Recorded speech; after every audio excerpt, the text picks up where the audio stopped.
Достар, негізінде соңғы кезде өте көп жалобы келуде. Байқасаңыздар, әкімшілік осы жолы қарды тез тазалады. Может, күнтізбеге қарады, бүгін қар жауған тоқтайды, одан кейін жаумайтын болғаннан кейін ертерек алып тастайын деді. Білмеймін не себеп екен. Бірақ біздің бір түсінбейтін дүниеміз, кейбір үй иелері, мысалы, көшені тазартып кеткеннен кейін, сол көшеге үйіндегі қарды қайттан далаға алып шығады. Достар, сәл бір ойланайық. Егер достарыңыз оны істеп жатса, бір ескертсек. Үйдегі қарды қораның жиегіне қарай жинап қойсаңыздар, жақсы болатын сияқты. Себебі өздеріңіз білесіздер, әкімшіліктің өзі дұрыс қарды тазаламайды, үлгермейді. Бірақ сіз үйіңіздің қарын шығарған кезде, то есть тұз сеуіп кеткен бір-екі бізде кадр бар. Одан кейін үйіңіздің қарын шығарасыз далаға.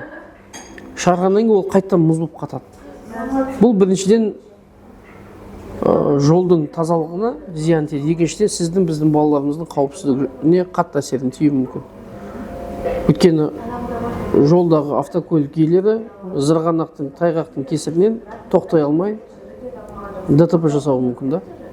Біраз ойлансаңыздар, өтініш. Үйіңіздегі қарды үйіңіздің тұсына жинасаңыздар, бірақ негізгі көшеге шығармасаңыздар. Көп рахмет.